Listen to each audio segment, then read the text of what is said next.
পরিবারতন্ত্র ও সন্ত্রাসবাদ থেকে বেরিয়ে আসতে আগামী নির্বাচনে তরুণদের ব্যালট বিপ্লবের আহ্বান জানিয়েছে জাতীয় নাগরিক কমিটি। গণ অভ্যুত্থানের ১০০ দিন উপলক্ষে কেন্দ্রীয় শহীদ মিনারে আয়োজিত সমাবেশে এই আহ্বান জানানো হয়। পাশাপাশি বিতর্কিত ব্যক্তিদের উপদেষ্টা পরিষদ থেকে অপসারণের দাবিও জানানো হয়।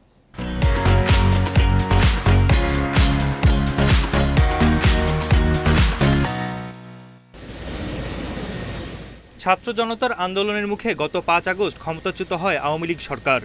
৮ আগস্ট গঠিত হয় অন্তর্বর্তী সরকার।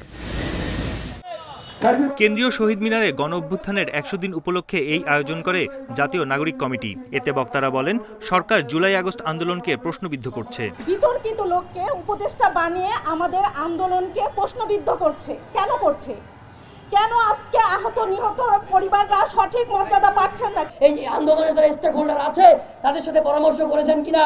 অনতি বিলম্বে এই যারা উপদেষ্টা আছেন বিতর্কিত তাদের বিরুদ্ধে ব্যবস্থা নেবেন। শহীদ ও আহতদের পরিবার পর্যাপ্ত সহায়তা পাচ্ছে না উল্লেখ করে বক্তারা বলেন, রাষ্ট্র সংস্কারে সবাইকে সোচ্চার থাকতে হবে।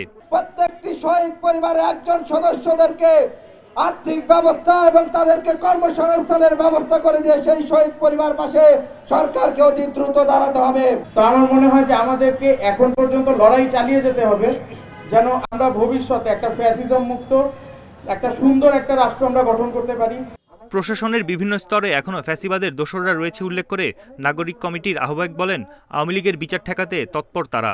বিভিন্ন রাজনৈতিক দলের কার্যক্রম গণ অভ্যুত্থানকে প্রশ্নবিদ্ধ ও বিতর্কিত করছে উল্লেখ করে ভোট বিপ্লবের ডাক দেন তিনি। আপনাদের হাতে ক্ষমতা তুলে নিন, এই ক্ষমতার মাধ্যমে আগামীর যে ব্যালট বিপ্লব হবে সেই বিপ্লবে এই সকল লুটেরা, চাঁদাবাজ, মাস্তান, মাফিয়াতন্ত্র, পরিবারতন্ত্র তাদেরকে বাংলাদেশে তাদের কবর রচনা করুন।